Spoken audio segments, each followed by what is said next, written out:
Ok, alors du coup maintenant dans la question 2, on va regarder ce qui se passe avec des chocs élastiques, et du coup pour ça, toujours la même chose, on va essayer de trouver l'expression de la force de frottement exercée par les particules d'air sur notre météorite, et pour ça en fait on va s'inspirer du calcul qu'on fait par exemple dans le cas de la pression cinétique, donc normalement dans votre cours de théorie cinétique des gaz, vous avez essayé de calculer la pression qu'exerçait du coup des particules qui allaient à la vitesse v comme ça, sur une paroi. Donc pour ça, vous utilisez la conservation de la quantité de mouvement, vous regardez la variation de quantité de mouvement des particules entre l'instant t et l'instant t plus dt, et cette variation-là, vous la calculez, et donc par conservation de la quantité de mouvement, et elle est égale en fait, vous divisez par dt, et vous obtenez que cette expression-là, c'est égal à la force exercée par la paroi sur les particules, et du coup vous en déduisez l'expression de la pression. Et du coup voilà, c'est exactement le même principe qu'on va utiliser dans la question 2. En fait, ce qu'on va regarder, le seul problème en fait, c'est que la météorite, elle est en mouvement. Donc là, on avait une paroi fixe. Cette fois-ci, la météorite, elle est en mouvement, donc à la vitesse v de t. Et donc, vous allez regarder la force qui va être exercée par ces particules sur la météorite. Bon, alors du coup, pour se ramener un peu à la situation qu'on connaît, pour simplifier le problème, on va se placer dans le référentiel lié à la météorite, donc R', que je vais appeler R', dans lequel elle est immobile. Donc en gros, maintenant, si je fais le dessin de R', on a une météorite qui est fixe, avec des particules, du coup, vues du point de vue de la météorite, qui vont arriver vers elle avec une vitesse moins v de t, okay, et qui vont repartir après un choc avec une certaine vitesse. Okay. Donc les particules qui entrent, qui entrent en collision avec la météorite entre l'instant t et l'instant t plus dt, donc encore une fois en fait on fait un bilan de quantité de mouvement pendant un instant infinitésimal, hein, ça va être les particules contenues dans un volume. Alors normalement il est tout petit, hein, bon là il est énorme, j'ai fait la taille de la météorite sur mon schéma, mais normalement il est tout petit, hein, donc de côté v dt, donc comme d'habitude, et de section s, ok. Et du coup, ce volume dV, du coup, il contient des particules qui vont arriver du point de vue de la météorite avec une vitesse moins v de t, et qui vont repartir avec une certaine vitesse. Et du coup, par conservation de la quantité de mouvement, vous allez avoir que la vitesse après le choc, donc des particules, ça va être égal en gros à plus v de t, donc l'opposé de leur vitesse initiale, parce que la météorite est très très lourde devant les particules, et du coup on peut considérer qu'ils arrivent avec une vitesse qui repartent avec la vitesse strictement opposée.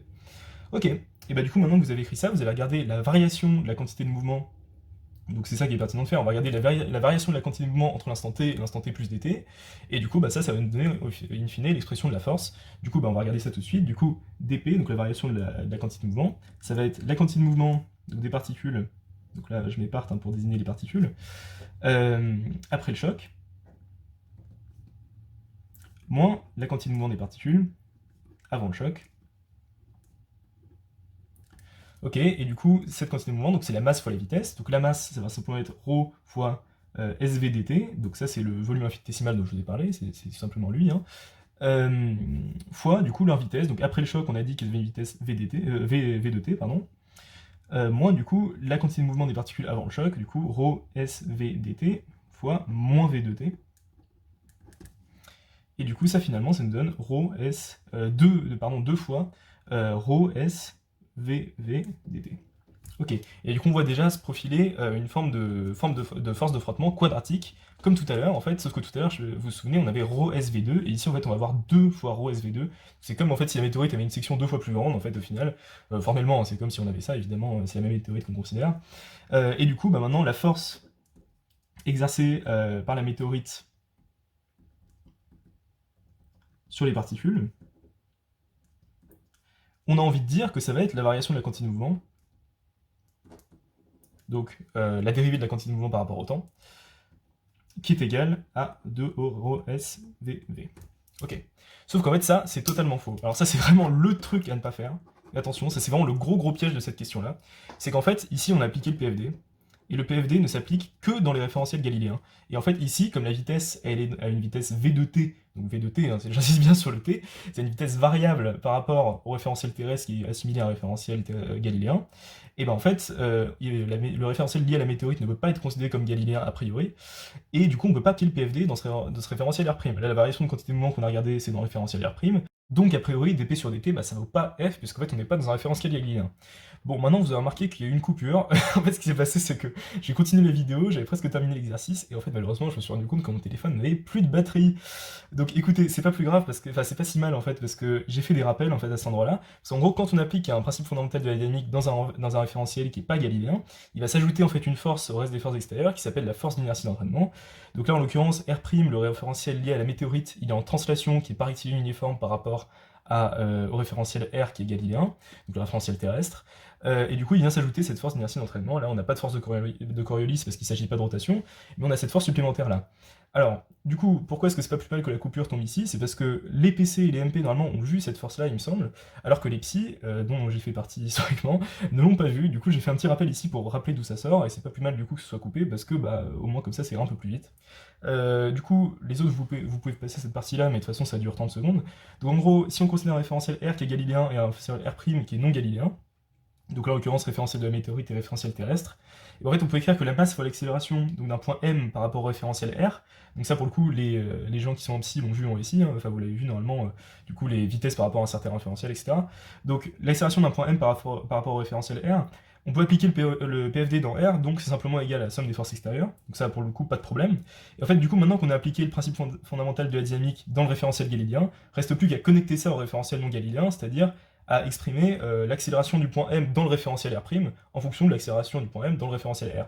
Donc pour ça, on utilise simplement la composition des accélérations, en fait, la force d'inertie sort simplement de là.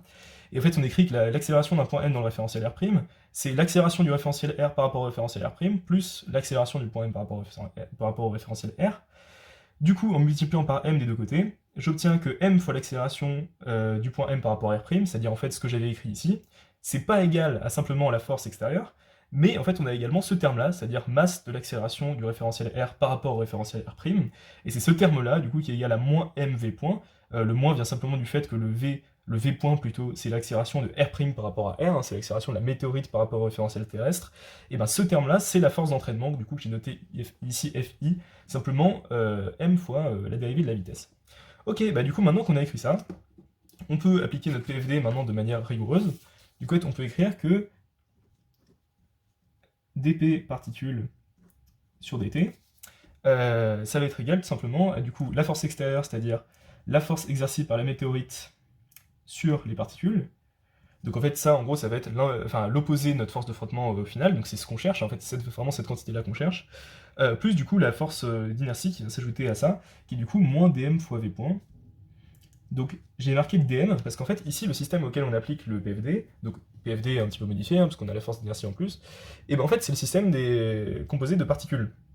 Si en fait la météorite n'est pas comprise dans ce système-là, hein, on regarde, elle est carrément extérieure au système, hein, on le voit bien ici parce que la force qui apparaît c'est la force de la météorite sur les particules, et ben en fait du coup la masse qui intervient ici c'est la masse des particules, et la masse des particules considérées, je rappelle qu'on les considère dans un volume infinitésimal, parce qu'il est de côté VDT.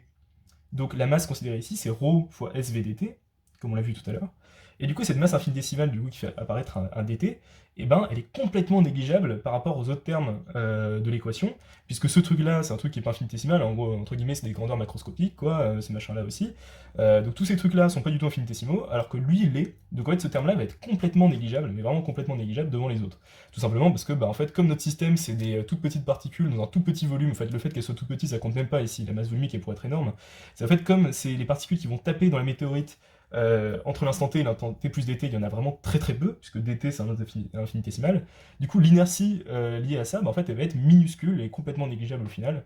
Donc en fait, le PFD, bah, formellement, c'est comme si on l'avait appliqué dans R' comme une brute, sauf que bah, si vous l'aviez appliqué comme une brute, bah, vous auriez perdu plein de points, parce que bah, théoriquement, c'est faux. Hein. En fait, en réalité, il faut toujours considérer la force d'inertie d'entraînement. Bon bref, du coup, on peut enfin conclure sur la force de frottement.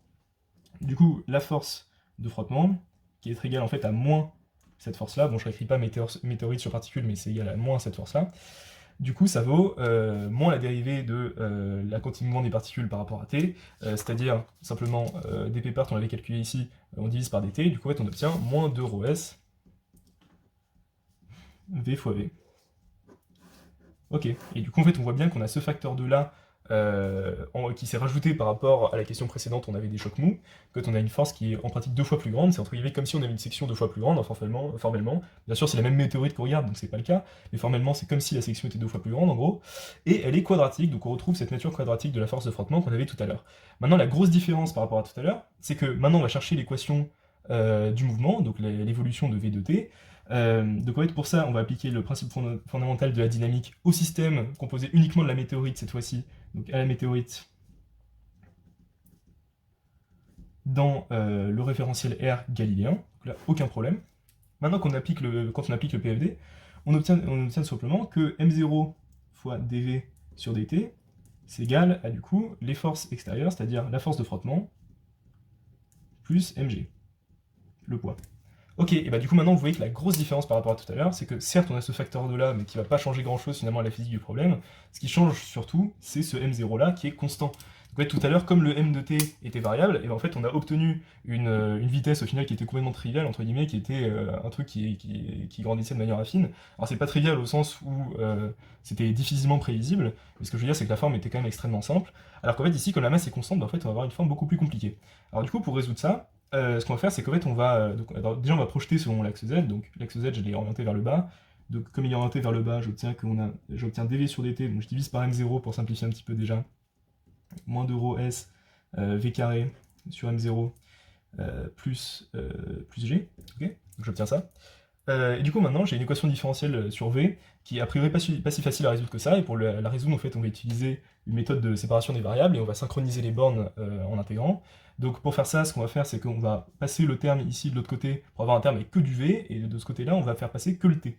Donc on va écrire qu'on a dv sur g moins 2 rho s v2 sur m0 qui vaut dt.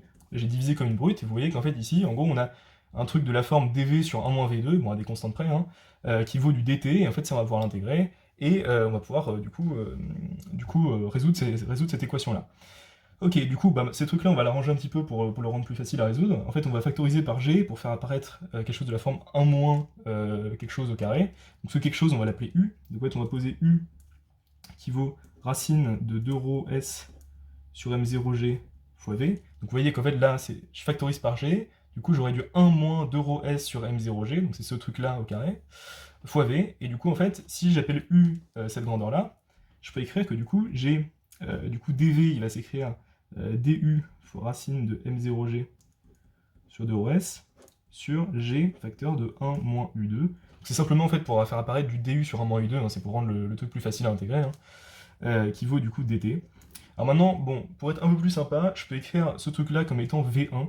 Alors je vais introduire une constante que j'appelle v1.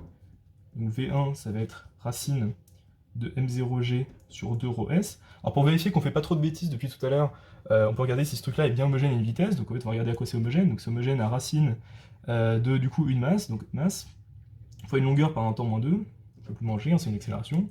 Et ici, on a une masse longueur moins 3, donc c'est la masse volumique de l'air, fois la section. Du coup, ici, je vais avoir un L qui se simplifie avec ce truc-là ici. Donc j'obtiens du L-2, donc c'est finalement homogène à du L2 T-2, racine 2, donc finalement homogène à du L T-1. C'est-à-dire qu'on a bien une vitesse au final, donc on est content, on fait pas trop de bêtises depuis tout à l'heure, ça paraît pas complètement débile. Ok, du coup maintenant j'ai introduit cette constante V1, j'obtiens finalement que ce truc-là c'est tout simplement V1, hein. Donc j'obtiens qu'on a du sur 1 moins u2 qui vaut g sur V1 fois dt. Maintenant, j'intègre du coup en synchronisant les bornes, ce que j'ai dit tout à l'heure. Du coup, la primitive de 1 sur 1 moins u2, alors je peux l'écrire dans un coin. On peut l'écrire en gros de deux manières différentes. Alors, pour la calculer, si vous la connaissez pas, donc on cherche à primitiver cette chose-là. Donc c'est un truc qui revient pas mal en fait finalement dans les problèmes de frottement, où notamment bah, du coup on a une force de frottement quadratique, il y a pas mal de problèmes comme ça. Bah, en fait, ce qu'il faut écrire, c'est qu'en gros, alors la méthode bien pour le faire, c'est de faire une décomposition d'éléments simples, c'est-à-dire qu'en fait on écrit que 1 sur 1 moins x2, c'est 1 sur 1 moins x, facteur de 1 plus x. Ce truc-là, du coup, vous pouvez chercher, ça s'écrit comme étant 1 sur 1 moins x, 1,5 de 1 sur 1 moins x plus 1 sur 1 plus x. Donc là, j'ai décomposé en éléments simples. Puis maintenant, ça s'intègre de manière hyper facile, parce qu'en fait, quand vous intégrez ça, bah, ça vous donne un log, ça vous donne un log, et puis bon, bah voilà, finalement, la primitive de ça, il se trouve que c'est 1,5 de log de 1, ça va être quoi? Ça va être 1 moins x sur 1 plus x, ou 1 plus x sur 1 moins x, ça va être 1 moins x, pardon, 1 plus x sur 1 moins x, excusez-moi. Du coup, on obtient la chose suivante. Et ça, il se trouve que c'est également égal à l'arctangente hyperbolique de x. Alors moi je vais utiliser cette formule parce qu'elle est beaucoup plus compacte que 1,5 de log, mais en fait ce truc là du coup c'est, enfin la primitive de 1 sur 1 moins x2 c'est l'arctangente hyperbolique de x si vous savez pas, enfin c'est la fonction arctangente hyperbolique. Du coup bah ça pour le coup on peut l'intégrer. Si vous savez pas et que encore une fois c'est pas grave, en fait une décomposition d'éléments simples, vous trouvez le log et puis y a pas de problème. Et du coup on obtient, du coup en intégrant entre l'instant t égale 0 et un instant t quelconque, on obtient que l'arctangente du coup de ma vitesse quelconque, donc en fait u je rappelle que c'est v sur v1, donc arctangente de v sur v1 moins arctangente hyperbolique, hein, à chaque fois, pardon je le dis pas, mais voilà, de v0 sur v1, ça vaut g sur v1 fois t, donc simplement t moins 0, hein, j'ai intégré l'intégrale ici, elle est très facile.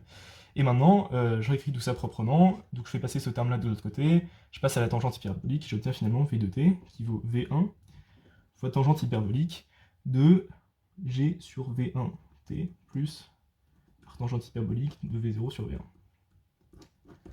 Voilà, ça c'est notre résultat final, donc on obtient v de t. Et du coup, bah maintenant, là, le jour d'un oral, vous obtenez ça, vous êtes tout content, vous dites, ok, j'ai une tangente hyperbolique, en plus ça me rappelle peut-être des problèmes que j'ai déjà fait avec des frottements quadratiques et tout ça, on est hyper content, on trace le graphe, du coup on dit, ok, bah pour conclure l'exercice, donc je regarde, je vais essayer de tracer le graphe de ça, donc vous savez que la tangente hyperbolique c'est un truc qui a globalement cette tête-là, hein. Donc ça tend vers 1, ça part de moins 1, voilà, ça c'est la fonction th. Ok, bah maintenant vous essayez de tracer ça, vous savez que ça part de v0, maintenant il y a un petit décalage du R tangente hyperbolique de v0 sur v1, et du coup en gros au final ça va faire un truc comme ça quoi. Et ça va tendre vers v1, parce que cette quantité-là ça tend vers 1, globalement. Ok, et bah là en fait quand même on a un problème, c'est que en fait on voit qu'on part d'une vitesse v0, c'est-à-dire que notre météorite bah, elle tombe comme ça, voilà, elle arrive dans l'atmosphère, avec une vitesse v0, elle freine, mais elle finit avec une vitesse v1 qui est plus élevée que v0. Tiens, tiens, tiens. Donc en fait, on se rend compte quand même qu'on a un problème ici. En fait, c'est un truc quand même, c'est un piège dans lequel on peut assez vite tomber. On peut se demander où est-ce qu'on a fait l'erreur. En gros, c'est que ici, on a comme une vitesse qui est croissante, parce que bah, tangente hyperbolique, c'est une fonction croissante du temps. Enfin, c'est une fonction croissante de x, quoi. Donc en gros, bah, on a une vitesse qui augmente alors qu'on est censé avoir un freinage. Donc ici, en fait, on a un gros problème. Et en fait, le problème, il se joue sur une chose, en fait, c'est que on n'a pas bien évalué les constantes qu'on manipule. Et en fait, on a intégré sur un domaine de définition qui est pas le bon.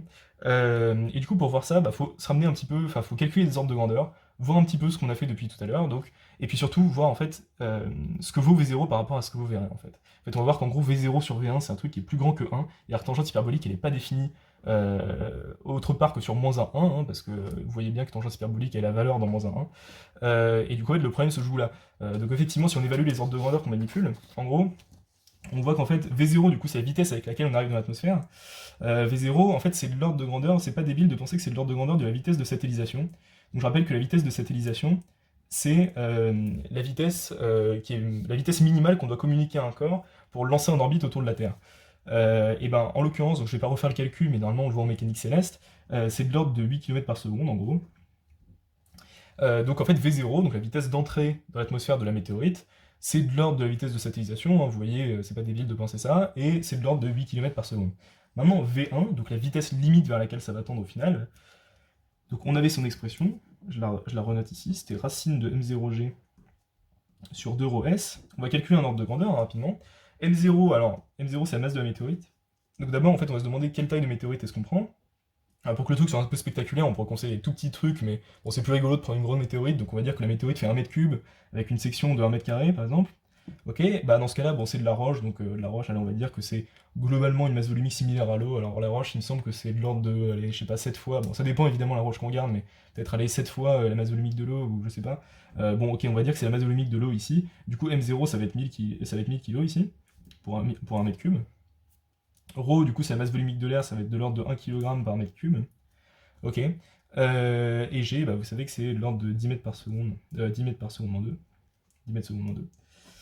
Donc en fait, on a tous ces ordres de grandeur là. Du coup, on peut reporter ça là-dedans. Du coup, en fait, on a 10 puissance 3 fois 10 sur 2 fois 1 fois 1. Racine 2. Donc vous voyez qu'on est 10 puissance 4. En fait, ça, c'est de l'ordre finalement de 100 mètres par seconde. C'est-à-dire de l'ordre de 0,1 km par seconde. Donc là, en gros, on a dit que notre météorite, elle tendait vers une vitesse de l'ordre de 0,1 km par seconde, ce qui est quand même bon, très rapide, hein. Sauf que bon, c'est encore très lourd, etc. Bon, ok. Est-ce que ça paraît cohérent ou pas? Parce qu'en fait, c'est bien le résultat qu'on va obtenir au final. Là, pour le coup, je vous fais pas d'arnaque. Donc, est-ce que c'est cohérent ou pas? On pourrait se poser des questions, mais ça me paraît pas complètement aberrant. Là, on a dit qu'en fait, on avait un gros cube de 1 mètre cube, plein de roches qui arrivaient dans l'atmosphère, il tendait vers une vitesse d'à peu près 100 mètres par seconde, bah, ça me paraît pas mal. Après, en réalité, encore une fois, on a fait des approximations, la masse volumique est un peu plus importante que ça. Pardon, la masse de la météorite, donc la masse volumique de la roche, pas la masse volumique de l'air, plus importante que ça, donc en fait, en réalité, ça pourrait être un peu plus grand. Mais l'ordre de grandeur, il semble à peu près cohérent. Mais surtout, ce qu'on voit, c'est que c'est très petit devant V0. Et du coup, ce qu'on a fait avant, donc je ressors ce qu'on a ici, on a introduit U, du coup qui est V sur V1, et en fait, en gros, on intègre, donc ici, en fait, ce qu'on a fait en passant de là à là, c'est qu'en fait, on a intégré ici, entre, du coup, l'instant t égale 0, c'est-à-dire quand U valait V0 sur V1, et l'instant t quand, du coup, U valait V sur V1, avec V, du coup, qui est V de t quelconque, quoi, en gros. Et ben V0 sur V1, le problème, c'est qu'il est largement plus grand que 1, et du coup, en fait, là, on intègre sur un domaine de définition qui n'est pas défini pour la fonction arctangente hyperbolique, et du coup, bah, on a un problème. Donc pour ça, pour résoudre le problème, en fait, on peut repasser en... Donc là, je vais le faire bien proprement, en fait, en réalité, vous pouvez deviner un peu la forme que ça va avoir. Donc pour le faire bien proprement, vous pouvez utiliser l'expression du log. Vous savez, du coup, la primitive sur le domaine de définition, ça va être la même chose avec des valeurs absolues, en fait, rigoureusement. Du coup, si vous intégrez, donc je rappelle, du coup, je réécris ce qu'on avait. On avait, du coup, l'intégrale de du sur moins i carré qui valait g sur v1 dt, donc l'intégrale de ça. Ok, du coup, maintenant, ça je l'écris comme étant 1,5 de ln, donc ça va être très lourd, hein, je vous préviens, plus v sur v1. En fait, je préfère insister parce qu'en gros, cet exercice-là, je l'ai trouvé dans un bouquin, et bah, je trouve, enfin, il le résolvait de manière très sympa, hein, enfin, je veux dire, aucun problème là-dessus, des commentaires, etc., c'était très bien. Parce qu'en fait, ils se sont plantés à la fin, il me semble, c'est qu'en fait, du coup, ils ont trouvé la solution que je vous ai donnée tout à l'heure, là, avec le tangente hyperbolique, et en fait, quand on trace le graphe, on se rend compte que c'est complètement aberrant, en fait, a priori, donc en fait, la vraie solution, il me semble que c'est ça, donc je préfère le faire proprement, parce que si même des bouquins tombent dans ce piège-là, bah autant le, autant le faire bien. Donc en fait, on a la chose suivante, du coup, ces quantités-là, en gros, ce truc-là, je peux multiplier par V1 partout, du coup, j'obtiens que c'est valeur absolue de V1 plus V0 sur V1 moins V0. On a dit que du coup, V0 était plus grand que V1, donc ce truc-là, c'est V0 plus V1 sur V0 moins V1. Donc en fait, globalement, ce truc-là, donc en fait, cette quantité-là, du coup, la valeur absolue, ça va être égal à l'opposé de ce qu'il y a à l'intérieur, donc en fait, ça va être finalement égal à l'inverse. Et en fait, vous voyez que maintenant, en repassant aux arctangentes hyperboliques, ce machin-là, c'est comme écrire arctangente hyperbolique, non pas de V0 sur V1, mais de V1 sur V0. Ok, et du coup ici c'est exactement pareil, puisque V il tend vers, il tend vers V1, mais par valeur supérieure, donc V sur V1 il va être également plus grand que 1. Donc, et du coup là j'obtiens V1 sur V, qui vaut du coup GT sur V1. Du coup maintenant promis, je vous ai pas fait d'arnaque. Maintenant du coup en fait on passe au truc de l'autre côté, on prend la tangente hyperbolique du tout, et on obtient finalement V de t qui vaut V1 sur tangente hyperbolique de GT sur V1 plus arctangente hyperbolique de V1 sur V0. Ok, et ça pour le coup c'est vraiment le résultat final. Donc là maintenant on a obtenu l'expression de la vitesse, et du coup maintenant on peut tracer le graphe, voir si le tout est cohérent. Donc la tronche de la fonction 1 sur tangente hyperbolique cette fois-ci, c'est quelque chose du coup qui a cette forme là, hein, parce que c'est équivalent à 1 sur x proche de 0. Donc finalement ma vitesse, si je la regarde, en fait, elle va ressembler à quelque chose comme ça. Donc, il y a même un temps caractéristique tau qu'on peut identifier. Donc, on pourrait vérifier qu'il est homogène, etc. pour faire les choses bien, hein, mais tau, du coup, il est égal à V1 sur G. Bon, c'est évident, en fait, qu'il est homogène à un temps, puisqu'on a vérifié que V1 l'était. Ça part de V0, et ça tend vers V1 au final. Ok. V de t, t. Ok. Et voilà, et du coup, en fait, on obtient bien finalement un freinage, et cette fois-ci, on voit qu'il existe une vitesse limite, V1, du coup qu'on a calculé, et qui est égale à 0,1 km par seconde, contrairement à tout à l'heure, où en fait on avait une chute libre, donc le truc freinait, parce que certes, il freinait. Le freinage, en fait, la force de frottement induisait une réduction d'un facteur 1 tiers de l'action de la force de pesanteur sur notre corps, mais au final ça freinait pas, hein, ça accélérait, en fait ça avait du mal à freiner, alors qu'ici il existe bien une vitesse limite, donc le truc freine effectivement, jusqu'à un certain point où il atteint du coup cette vitesse de 0,1 km par seconde, de 100 mètres par seconde, et voilà, du coup ça conclut l'exercice. On a trouvé de deux manières différentes, dans deux modèles de frottement différents, la vitesse, le profil de vitesse atteint par la météorite.